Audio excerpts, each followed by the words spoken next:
Hi, I'm Jo Kane, and one-on-one with me today is Gary Moore, the ex-Mayor of Christchurch, Gary Moore, the ex-New Zealand Transport Agency board member, Gary Moore. Lives in St Albans still, Gary Moore? Not the ex there anyway. No, Been there for good. 32 years. That's great. Gary, let's start with how difficult it has been for you personally as, you know, a resident, a lover of Christchurch, understand the people, understand the community, to sit back and watch what has happened since September, February and June. Oh, it's involved all of us. And so I think you start off first with your family and you hold on to your family and your neighbourhood and your friends. Yep. And I guess that's where I started from. I do have strong views on which way the city should go, and I have participated in many processes as a citizen and thoroughly enjoyed them. It's one of the things I want to traverse with you today, but I want to know, what are you doing now? You know, what does the ex-mayor do? Well, for a start, it was quite hard to leave. You know, I did 90 to 120 hours a week for 9 years, and I didn't really think a lot about the next bit, and I volunteered to stand down. And I think I banged on depression's door. I think it was a time where lots of people had promised things and they didn't materialise, and I had to rebuild my life. And I had done it quite deliberately, that I could create something new. So I tried a few things, some worked, some didn't. And I've ended up now with, we've put a business together with some of the team that I work with up at Kaikoura, because I've been involved in whale watch and all that for good decades, or from the start. And a guy, Jimmy Lundy, from Common Ground in Auckland, and I brought those two groups together, and we are doing urban design and landscape architecture, planning, economic development. We're doing all the things that I found really interesting in the past. And I used to always look at the planning side of things and creating villages and things like that, and think, gosh, I'd love to get involved in that. And quite by accident, I have got involved in that. And we're working all around New Zealand, and it's just wonderful fun. We also have a family business, which was a bar in Poplar Lane, which we haven't been there since February. Yep. It fell on top of one of my boys, so we were lucky that he's still alive. And we're wanting to set up another bar in Christchurch, which we will do, and in the centre, and we will build a bar in containers.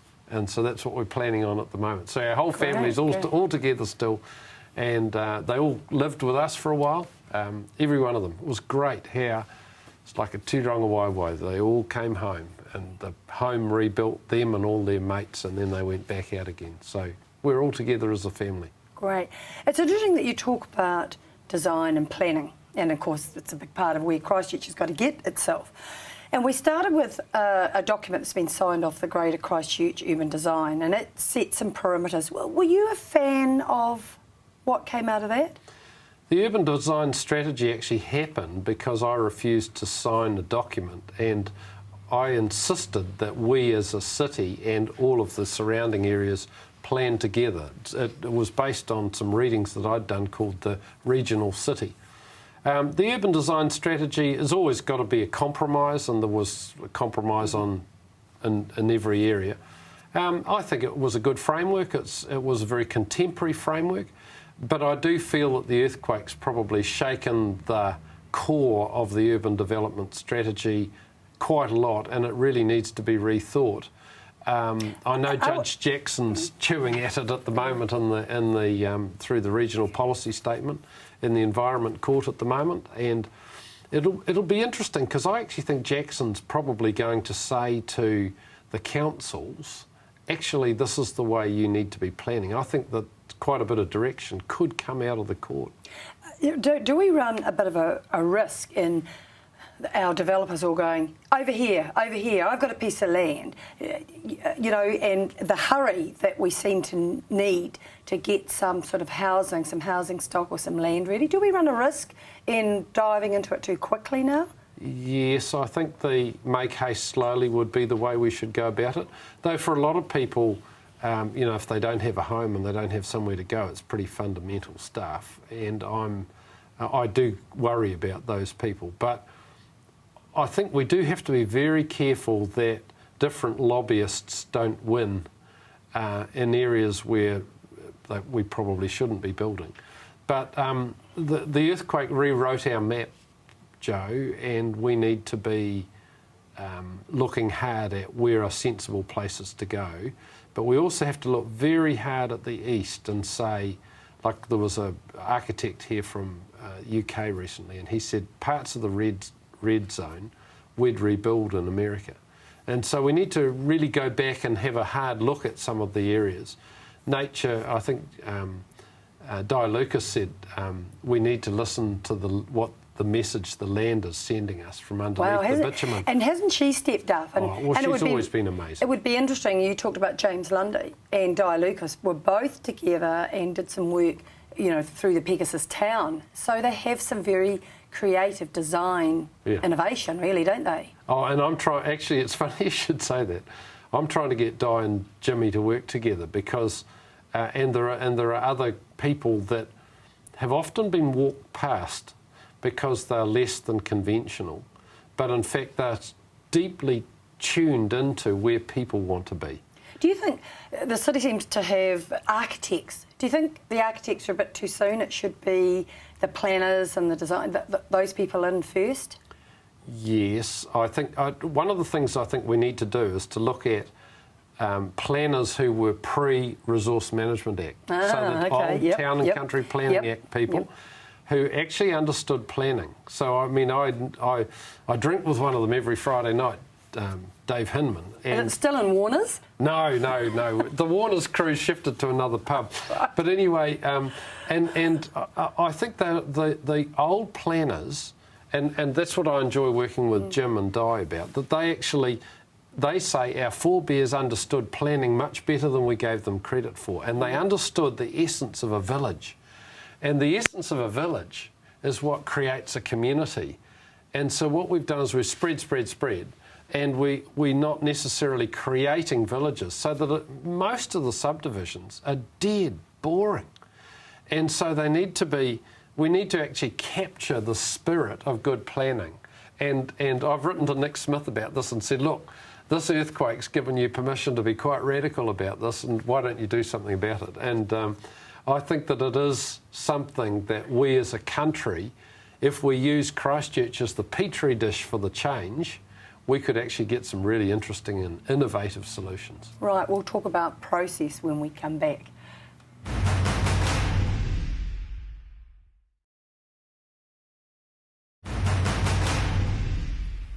And welcome back, where I'm talking with Gary Moore.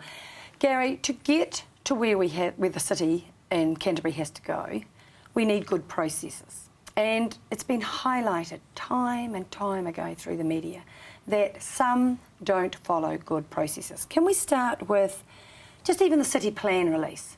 Was that a good process to follow in its release? Probably not. I think one of the things we've got to be careful about is that information is power. We are all trapped by this disaster. And so the most important thing is to keep all of the processes open, to keep all the institutions open, and to actually, you know, I remember writing to Nairi Button after the last election saying there are two key words that they need to pay attention to. One's collaboration and the other's empathy. And so if the institutions collaborate with the community and have a empathetic approach, then we will find new solutions. And to me, that's what I always tried to do as mayor. I walked the streets. Remember, I used to sit in the square on Fridays. Yes, you used to get kicked as well. And people, well, I did once by one badly behaved child. But anyway, people remember the little things. But I think that look, every single family in this city has been impacted by this. Yes. And what we need to do is to actually hold hands together, but the world wants to hold hands with us as well. So there are good... Gary, that sounds nice. And it's almost the rhetoric that comes out about we're going to be more accountable and we're going to be more transparent. And yet there seems to be it seems to me that they're treating the people, they're saying Cantabrians are stoic and they're strong and they're resilient, but give them the information they need in a timely fashion. Oh no, they're not up for that. It has worried me, some of the holding back of information, and I wouldn't do it the way it has been done on a number of occasions. However, the important thing is that we must remember that if you look at Egypt and you look at what's happening in London right now, where authorities actually don't listen to what people are saying, the backlash is very fast now.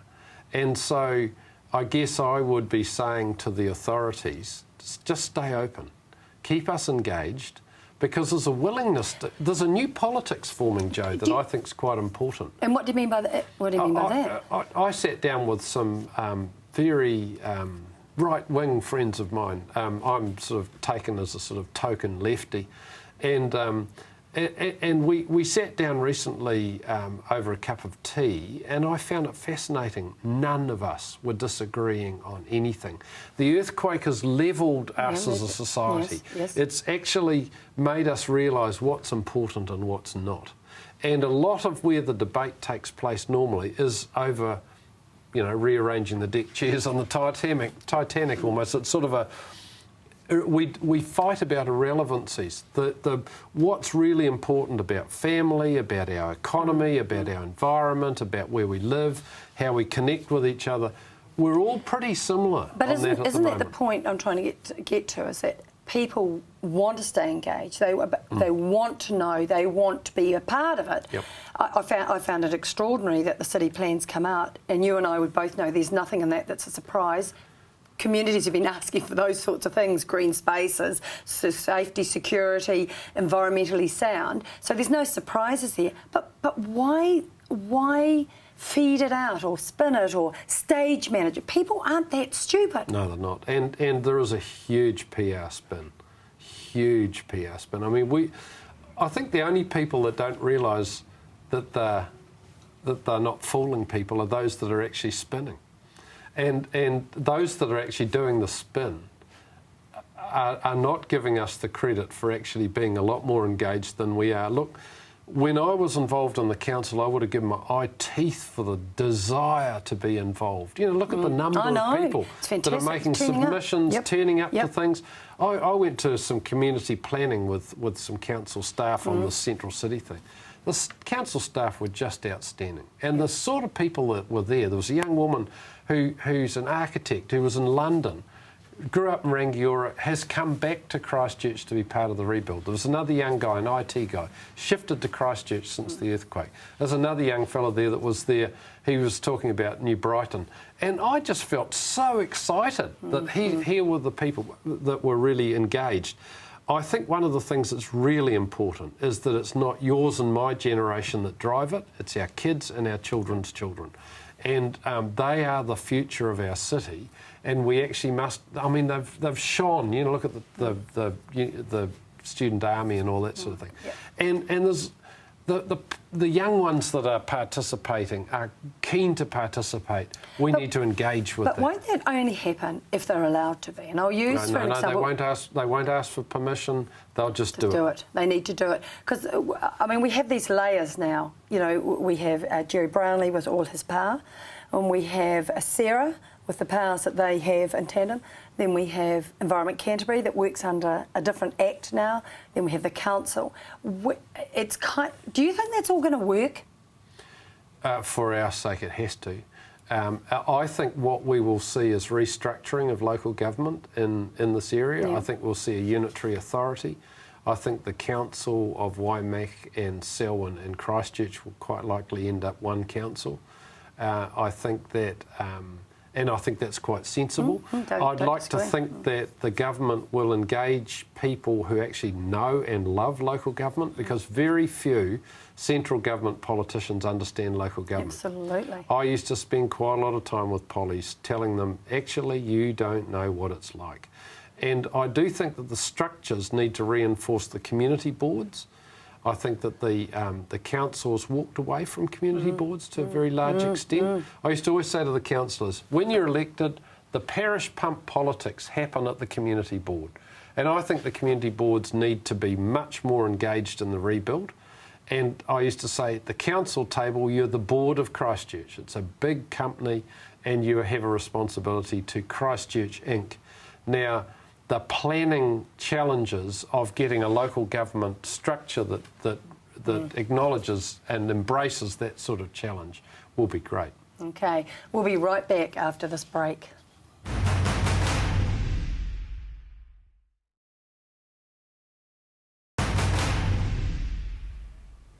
And welcome back. I can't help myself, Gary, the Aaron Keon question.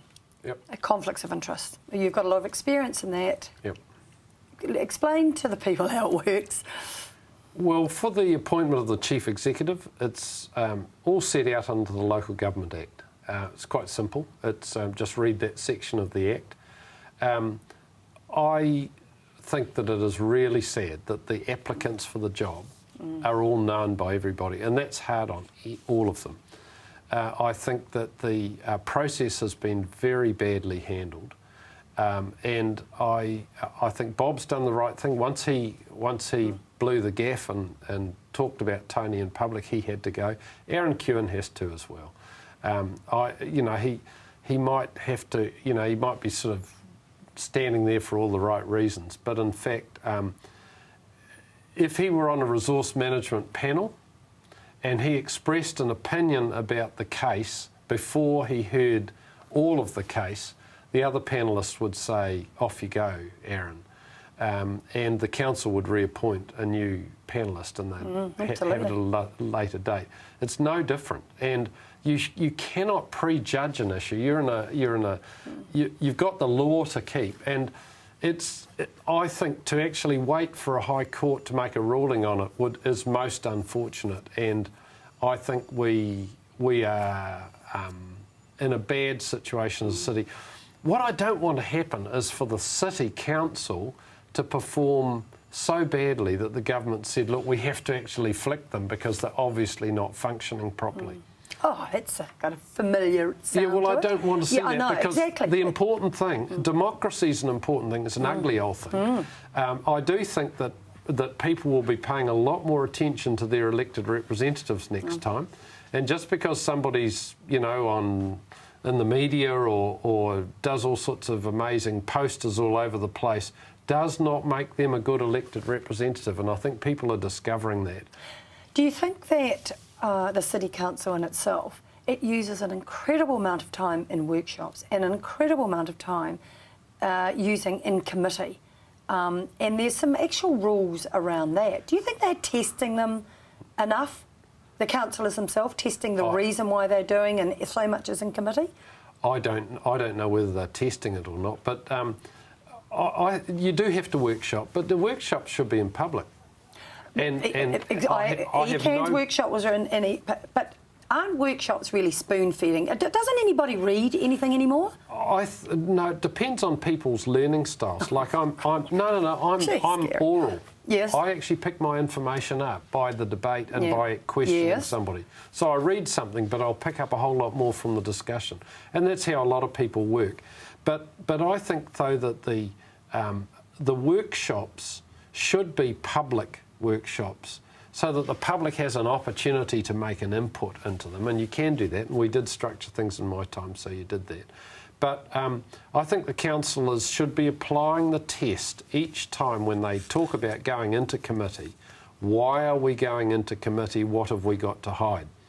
Because there's not a lot that you have to have in committee. Not a lot at all. No. And unless it's commercially sensitive, which or it's affecting a person's life or reputation. Natural privacy. And so there's some areas like that. But on the whole, most of council can be conducted in the open.